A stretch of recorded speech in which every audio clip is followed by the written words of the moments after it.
جو اسلام کی اتنی بڑی عمارت کھڑی ہے، ایک 1400 سالہ تاریخ کا ایک مکمل باب ہے، بالکل ٹھیک ہے، اس کی بنیاد کے اندر دیکھیں گے آپ تو اس صحابہ کرام، نوجوان صحابہ کی سب سے زیادہ قربانیاں اور ان کا خون اور ان کی محنتیں اور کاوشیں ہوں۔ جتنا بھی ہم ریسرچ کریں، سب سے زیادہ کردار اگر کسی قوم کو زمین سے اٹھا کر آسمان کی طرف لے جانے میں ہے تو وہ نوجوانوں کا ہے۔ ہماری زندگی جو ہے وہ لاشعور کے تحت چل رہی ہے، ٹھیک ہے، ہمیں کوئی سمجھ نہیں ہے ہم کیا کر رہے ہیں، کس طرف جا رہے ہیں، نہ ہمارے خواص کو اس کا ادراک ہے، ٹھیک ہے، نہ ماں باپ کو اس کا ادراک ہے، اور نہ ہی ہمارا نظام تعلیم اس کی طرف توجہ دلا رہا ہے۔ ٹھیک ہے، یہ ساری چیزیں مل کے جب تک معاشرے کی جو اجتماع ہے نوجوان کو بہتر نہیں بنائیں گے، اس وقت تک وہ ٹھیک نہیں ہوگا۔ قیامت کا دن ہوگا اور قدم نہیں ہلا سکے گا بندہ جب تک 4 سوالوں کے وہ جواب نہیں دے گا، جن میں سے مین سوال یہ ہیں: عن عمرہ فیما افنا، تم نے اپنی عمر کو کہاں فنا کیا ہے؟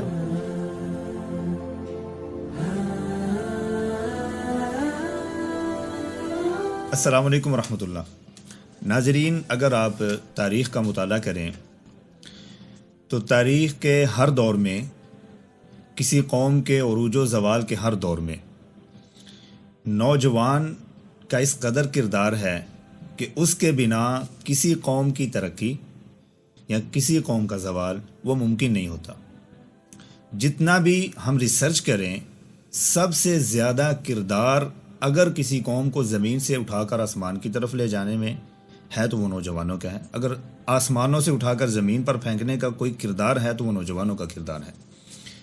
اور اس قدر اہمیت ہے کہ اللہ رب العزت نے قرآن مجید میں بھی کئی جگہ پر نوجوانوں کو مخاطب کر کے یہ بات فرمائی ہے کہ کتنا کردار ہے نوجوان کا۔ ہم اصحاب کہف کا واقعہ پڑھیں سورۃ الکہف کے اندر تو ہمیں پتہ چلتا ہے کہ اللہ رب العزت نے ایک سٹوری بیان کی ہے ہم نوجوانوں کے لیے۔ نحن نقص علیک نبأہم بالحق انہم فتیۃ آمنوا بربہم وزدناہم ہدی۔ اللہ رب العزت خود بیان کرتا ہے کہ میں ایک قصہ، ایک سٹوری تمہارے سامنے رکھتا ہوں کہ چند نوجوان تھے جنہوں نے کھڑے ہو کر ظالم بادشاہ کے سامنے انہوں نے کہا تھا کہ تم اللہ کو ایک مانو، اور پھر اللہ رب العزت بیان کرتے ہیں کہ ہم نے ان کو ہدایت دی تھی، ہم نے ان کو سیدھا راستہ دکھایا تھا۔ یہ نوجوان اٹھے تھے اور انہوں نے توحید کی دعوت دی تھی۔ حدیث میں بھی ہے نا، آپ نے اکثر حدیث سنی ہوگی کہ لا تزول قدم ابن آدم، کہ انسان کے قدم تک نہیں ہلنے دے گا اللہ رب العزت۔ قیامت کا دن ہوگا اور قدم نہیں ہلا سکے گا بندہ جب تک 4 سوالوں کے وہ جواب نہیں دے گا، جن میں سے مین سوال یہ ہیں: عن عمرہ فیما افنا، تم نے اپنی عمر کو کہاں فنا کیا ہے؟ اور شباب کو، نوجوانی کو رسول اللہ صلی اللہ علیہ وسلم نے اسپیشلی بیان کیا ہے۔ عمر کے اندر نوجوانی آتی ہے، لیکن رسول اللہ صلی اللہ علیہ وسلم نے اس کو الگ سے بیان کیا، وعن شبابہ فیما ابلا، تم نے اپنی جوانی کو اور اپنی نوجوانی کی عمر کو کہاں تم نے فنا کیا؟ 15 سے لے کر 25 سال تک جو عمر ہوتی ہے وہ نوجوانی کی عمر ہے، اور اسی کے اندر عروج و زوال کی داستانیں انسان قائم کرتے ہیں، نوجوان قائم کرتے ہیں۔ تو اسی ٹاپک کے اوپر کہ تاریخ کا نوجوان اور آج کا ہمارا مسلمان نوجوان، اس نے کس قدر قوم کی ترقی اور اس کے زوال کے اندر کردار ادا کیا ہے، ہم اس پر بات کریں گے۔ ہمارے ساتھ رہیے گا، انتہائی اہم ٹاپک ہے، اور ہمارے ساتھ موجود ہیں عبد الرحمن صاحب۔ ان سے بھی ہم نکات لیتے ہیں کہ کس قدر نوجوان کا کردار ہے۔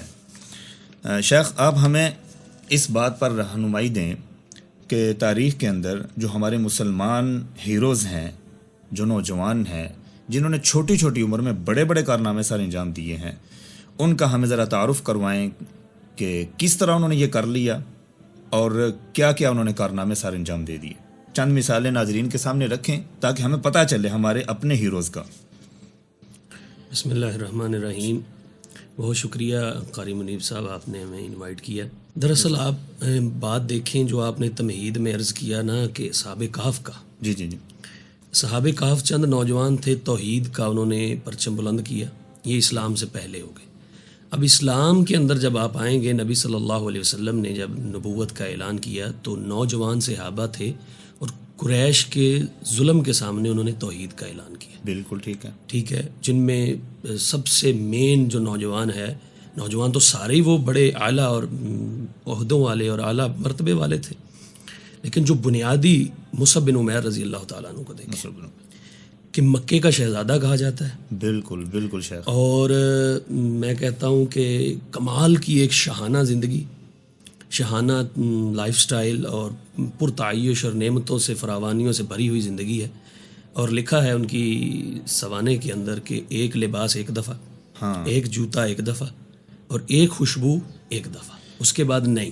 بالکل، یعنی مکہ کا جو برانڈ ہے وہ یہ انٹروڈیوس کرواتے ہیں. جو مکے کے اندر جو چیزیں آتی تھی وہ مصعب بن عمیر رضی اللہ تعالیٰ عنہ کے پاس آتی، لیکن جیسی توحید کی آواز پڑی ہے، اگر آپ ان کی پوری زندگی کو دیکھیں اور انہوں نے جو کارنامہ انجام دیا، دیکھیں بیعت عقبہ اولا 12 سے انصاری صحابی آئے تھے بیعت کرنے کے لیے. 1 سال کے اندر اتنی محنت کی ایک ایسے خطے کے اندر جہاں یہودی بھی ہیں، یہودیوں کا ایک پورا غلبہ ہے. اگلے سال جو لوگ آئے ہیں وہ غالباً 72-72 کے قریب تھے.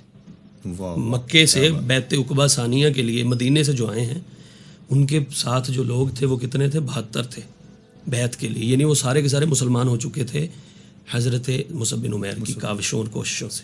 غالباً ان کی عمر بھی اس وقت 15 سے 20 سال کے اتنی تھی، نوجوانی کی عمر تھی، میکسیمم 15 سے 20، 22، 25 کی لگا لیں آپ. اور اس بات کو ہم سوچیں تو یہ ایک بہت اہم بات ہے کہ اتنی پرتعیش زندگی کو چھوڑ کے یہ سب سے یہ کی پوائنٹ ہے. جی بالکل، کہ اتنی شاہانہ اور جو نعمتوں والی زندگی ہے اور بڑا اچھا لائف سٹائل ہے، اس شخص کو کیا ضرورت پڑی ہے، لیکن انہوں نے قربانی دی ہے. اس کے بعد حضرت سعد بن ابی وقاص کو دیکھیں، ان کے بھائی عمیر کو دیکھیں. غزوہ بدر کے اندر وہ چھپتے پھر رہے ہیں صحابہ کرام، اللہ کے رسول کی نظروں میں نہ آ جاؤں کہ اتنی کم سنی کی عمر ہے، 16 سال عمر ہے. ٹھیک ہے، لیکن پھر جنگ کے لیے چھپتے پھر رہے ہیں کہ میں نے جنگ کرنی ہے، میں نے جانا ہے. ٹھیک ہے، لہذا چھپتے پھر رہے ہیں کہ اللہ کے رسول کی نظر نہ پڑ جائے اور مجھے باہر نہ نکال دیں. ٹھیک ہے، ہوا کیا؟ اللہ کے رسول کی نظر پڑ گئی. آپ صلی اللہ علیہ وسلم نے کہا کہ آپ نہیں جا سکتے. رونے لگ گئے، حتیٰ کہ آپ نے اجازت دے دی اور اسی جنگ کے اندر وہ شہادت کے منصب پر فائز ہوئے. سبحان اللہ. اسی طرح سارے صحابہ، یہ تو ایک قربانیوں کی بات ہو گئی نا. آپ اگر ان کو اسکالرز میں دیکھیں، صحابہ جو علماء تھے، باقی ویسے تو سارے صحابہ ہی علماء تھے، لیکن جنہوں نے اسپیسیفکلی دین کا کام کیا ہے، حدیث کا، قرآن کا، حضرت عبداللہ بن عباس کو دیکھیں، رضی اللہ، حبر الامہ، مفسر قرآن. اور حضرت عمر فاروق پر لوگوں نے کہا کہ آپ بچے کو بٹھا دیتے ہیں.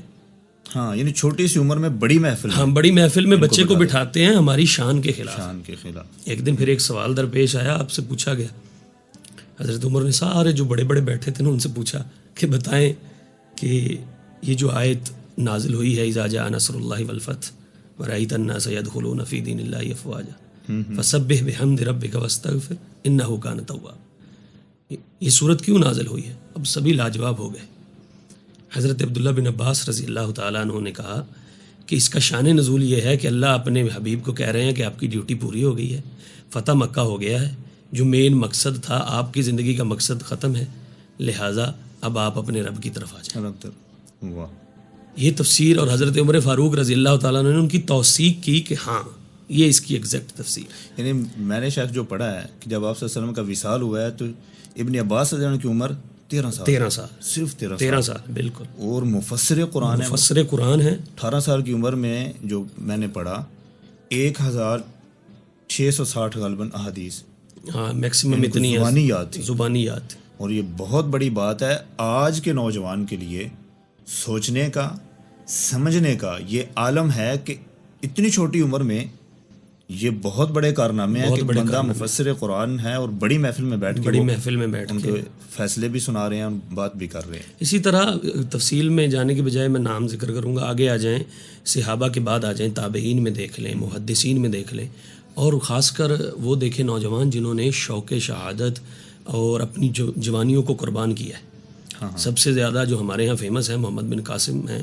ٹھیک ہے، نوجوانی کی عمر میں انہوں نے فن سپہ گری کو سیکھا، سپہ سالاری کو سیکھا، اور اس کے بعد سندھ کے اندر آئے اور دین کا، اسلام کا پرچم لہرایا. طارق بن زیاد کو دیکھ لیں، صلاح الدین ایوبی رحمۃ اللہ علیہ کو دیکھ لیں، اور دیگر جتنے بھی نوجوان ہیں جتنے بھی سپہ سالار ہیں بنیادی کام ہی کیا ہی انہوں نے.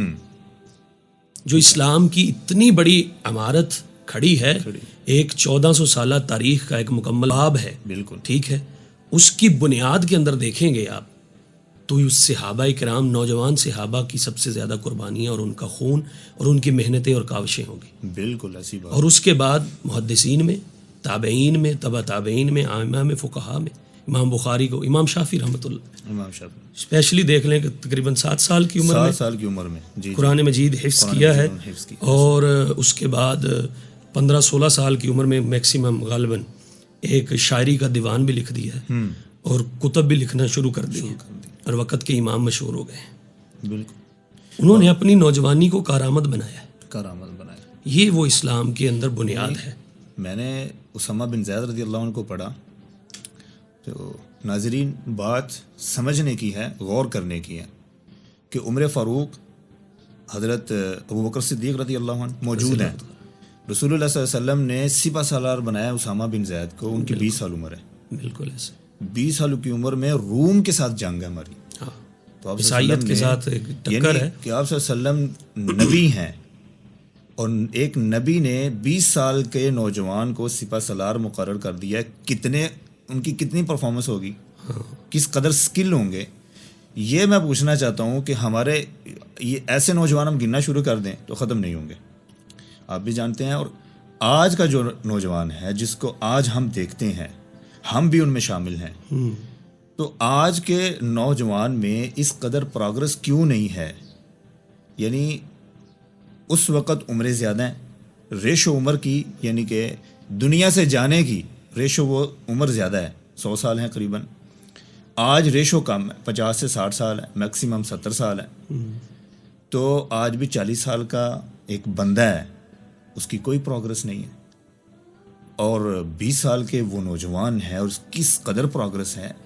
اس کے اندر جو عوامل چھپے ہوئے ہیں, جو وجوہات چھپی ہوئی ہیں, ان کے بارے میں کوئی رہنمائی دیں ہمارے نوجوانوں کو کہ ہم ان کو پک کریں اور ہم دیکھیں کہ ہم کس طرح اچھی پروگرس دے سکتے ہیں.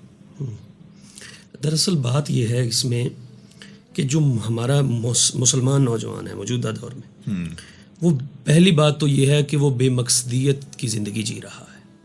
اس کا کوئی مقصد ہی نہیں ہے, کوئی مقصد نہیں ہے, نہ تو دنیاوی طور پر نہیں. شاید مقصد تو ہے, پیسہ کما رہے ہیں, دیکھیں نا وہ ایک محنت کر رہے ہیں. وہ آپ کی بات بالکل ٹھیک ہے, پیسہ کما رہے ہیں, لیکن اس پیسے سے کیا وہ بہت بڑی امپائر کھڑی کر رہے ہیں؟ ٹھیک ہے, پیسہ کما رہے ہیں, کھایا پیا اور سو گئے, یہ تو کوئی مقصد نہیں ہے نا. اور دینی اعتبار سے بھی کوئی مقصد نہیں ہے, دنیاوی اعتبار سے بھی کوئی مقصد نہیں ہے. یعنی آپ ان کے نوجوان نے دنیا کے اندر کون سی ایجادات کر لی ہیں, سائنس نے, ٹیکنالوجی نے اتنی ترقی کر لی ہے, ہمارا نوجوان وہیں پہ کھڑا ہے. ٹھیک ہے, ٹھیک ہے.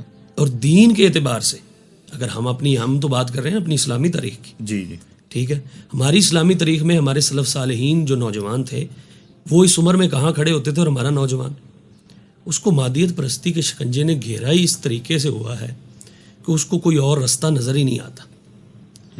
مطمع نظر کیا ہے؟ پیسہ. ٹھیک ہے, وہ کسی نے کہا تھا کہ نہ ادھر کے رہے نہ ادھر کے رہے, نہ خدا ہی ملا نہ وصال سنم. بالکل ایسا ہے. ٹھیک ہے, نہ خدا کی طرف جا رہے ہیں نہ پیسے کی طرف ہی جا رہے ہیں, بے مقصدیت زندگی گزار رہے ہیں. اور پھر ان کے لیے جو زندگی کے اصول سکھانے والا, ان کو یہ بتلانے والا کہ زندگی کیسے گزارتے ہیں, زندگی کا کوئی مقصد ہوتا ہے. آپ دنیا میں آئے ہیں, اللہ نے پیدا کیا ہے, ٹھیک ہے, اشرف المخلوقات بنایا ہے, اپنے ہاتھوں سے بنایا ہے, ایسے تو نہیں آگے. غور و فکر کی کمی ہے, غور و فکر, تدبر, تفکر ہے ہی نہیں. اسی میں ہمارا نوجوان غرق ہے, دن رات سو گیا, کھا لیا, تھوڑی سی انٹرٹینمنٹ کر لی, کھیل کود کر لی, اور کوئی مقصد نہیں.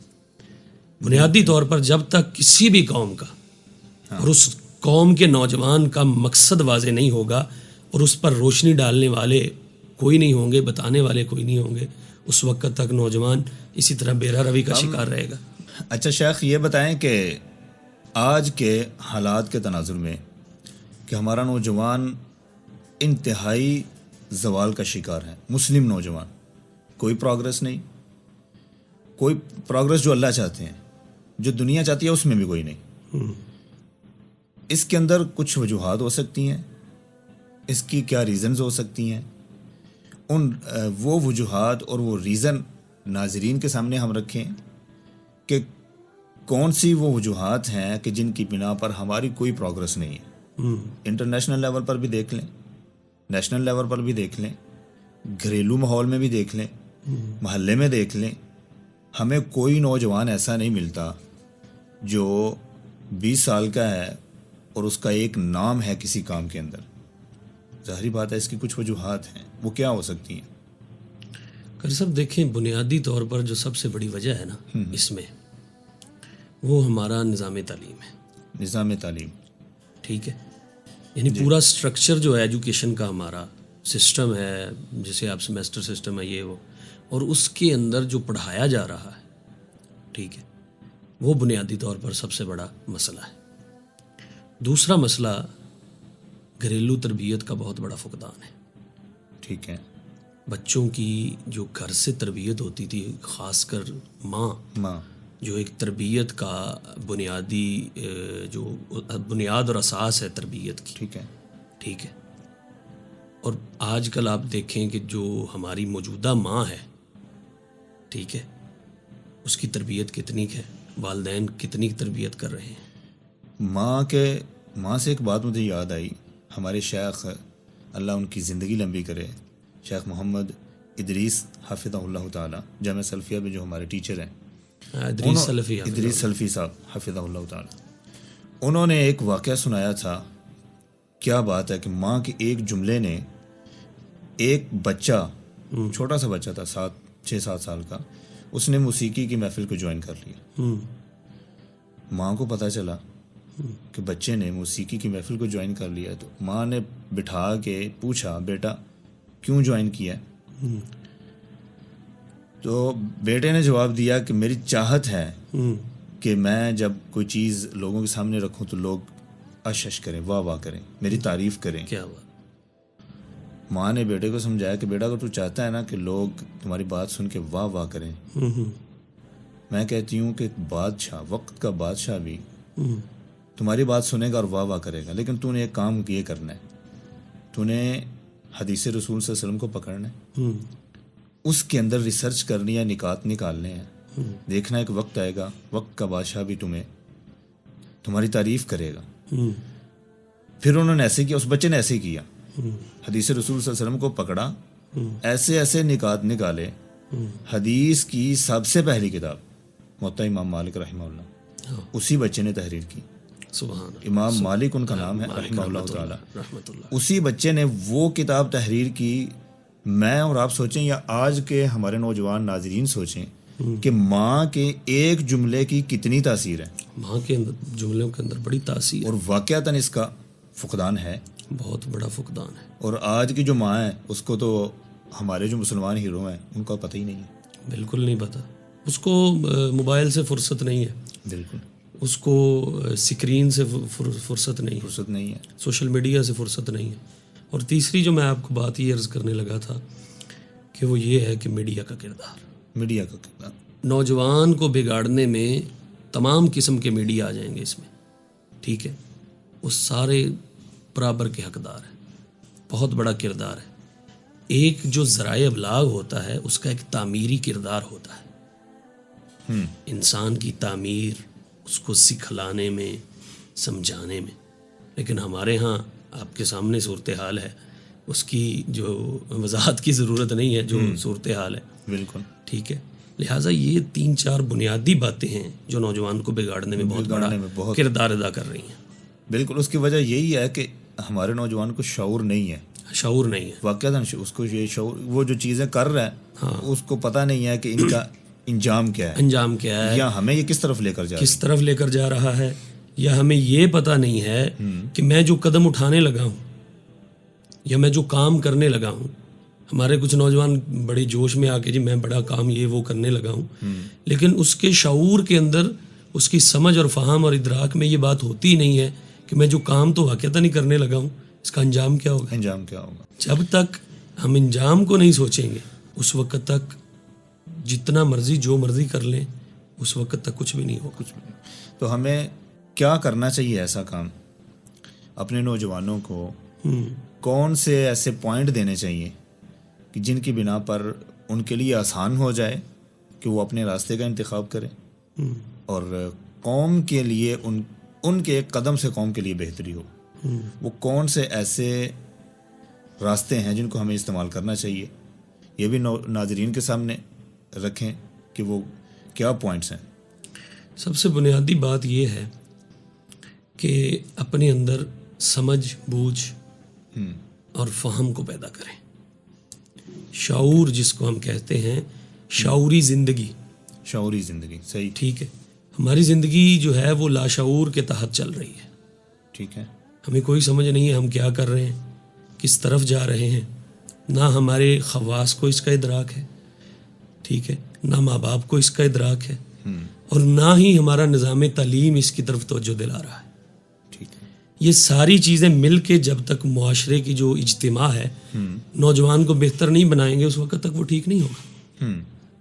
اب ہم نے شروع میں ڈسکس کیا تھا حضرت مصعب بن عمیر رضی اللہ تعالیٰ عنہ کو کہ وہ جب نوجوان تھے ایک پوری برانڈڈ زندگی گزار رہے تھے، ایک بڑی عالی شان ان کی زندگی تھی، لیکن ان کے شعور کے اندر کوئی پوائنٹ اور نقطہ آیا ہے اور وہ اللہ رب العزت نے پیدا کیا ہے. بالکل.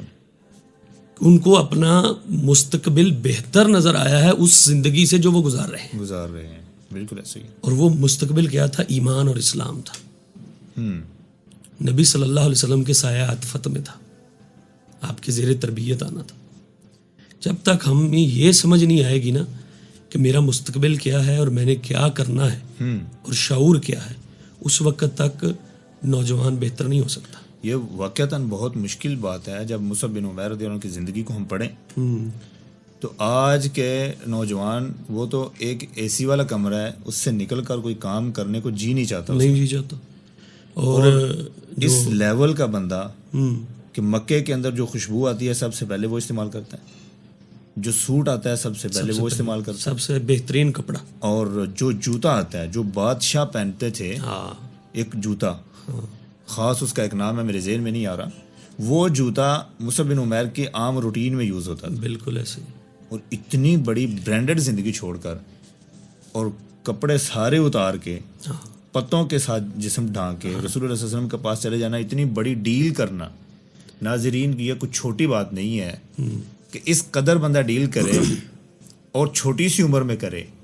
اسے ہی شعور کہتے ہیں اور اسے ہی ایمان کہتے ہیں، اسے ہی اللہ پر توکل کہتے ہیں. یہی وجہ ہے کہ آج کا نوجوان وہ ڈگمگا رہا ہے اور اس کے پاس کوئی راستہ نہیں ہے جس کو اللہ اور اس کے رسول صلی اللہ علیہ وسلم راستہ کہتے ہیں. جو ایک مسلمان ہیرو، کبھی ہے نوجوان مسلم تدبر بھی کیا تو نے، وہ کیا گردوں تھا تو جس کا ہے ایک ٹوٹا ہوا تھا. وہ اس گردوں کا راستہ آج کے نوجوان کو نہیں مل رہا، اور اس کے اندر جو رول ہے وہ ہماری گھریلو تربیت کا ہے، ہمارے سوشل میڈیا کا ہے. ہم نے نوجوان کو پکڑ کے خود نہیں سمجھایا، جیسے مائیں باپ سمجھایا کرتے تھے، ان کو خود راستے بنا کے دیا کرتے تھے، وہ ہم نے نہیں دیے ہیں. جو ہمارے مسلمان ہیروز کے راستے ہیں، ہم نے جو ان کو راستے دیے ہیں وہ ہمارا راستہ نہیں ہے، اس کے اوپر ترقی بھی نہیں ہو سکتی، عروج بھی نہیں ہو سکتا. یہی وجہ ہے کہ آج ہم زوال کی طرف جا رہے ہیں، رسوائی اور ذلالت کی طرف جا رہے ہیں. اللہ سے دعا ہے کہ اللہ تعالی ہمیں صحیح راستے کا انتخاب کرنے کی توفیق عطا فرمائے. دعاؤں میں یاد رکھیے گا. دوبارہ ملاقات ہوگی. السلام علیکم ورحمۃ اللہ وبرکاتہ.